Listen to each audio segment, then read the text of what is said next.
Earth is not sustainable the way we're handling the whole thing. Now we're trying to backtrack and fix the change in climate. And I hear all these people that deny climate change. They say, there's the world weather and climate have changed over the course of millions of years all the time, that there's been cataclysmic events that have changed the Earth and changed the landscape of the Earth, and, animals have become extinct, etc. But what they miss is that climate change is here because we have 8 billion people on the Earth, adding to climate change. Back when when we just were discovering things and the Earth was forming and all these things were happening, there weren't 8 billion people driving cars, breathing the air, throwing plastic away.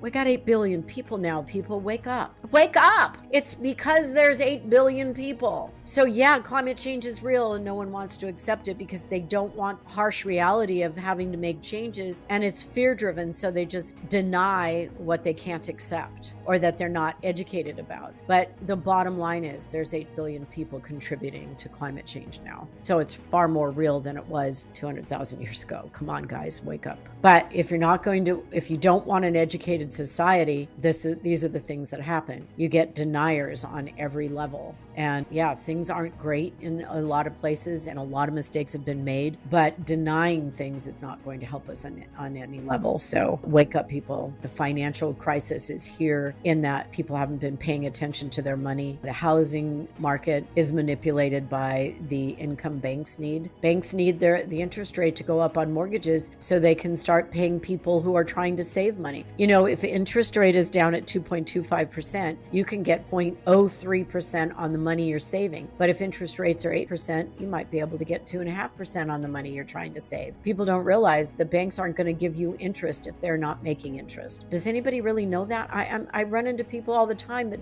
don't realize there's a margin. The banks are making no interest. You're going to make no interest on any of your money that you've got at the bank. If the banks make more interest, you make more interest on your savings. That's how it works. But there's always going to be a gap between what they charge and what you make. And you know what? I tell that to the average person. They go, really? And when I mean average, I mean good, hardworking people. They don't realize that's how it works. If you're saving money and getting no interest, it's because people who have mortgages are paying no interest. And credit card companies totally don't care what interest they charge you, and most of them are tied to bank lenders. And so they've got different variations of interest rates for you as well. And you miss a payment, you make a mistake, you're at 30% interest on your credit card. You don't pay your credit card in full every month, you're compounding what that $100 blanket cost you. People don't want to hear that. They honestly don't want to know how the structures work because it scares them. And if it scares them, they don't want to know. So if you say to someone, have you checked your interest rates? They'll tell you no.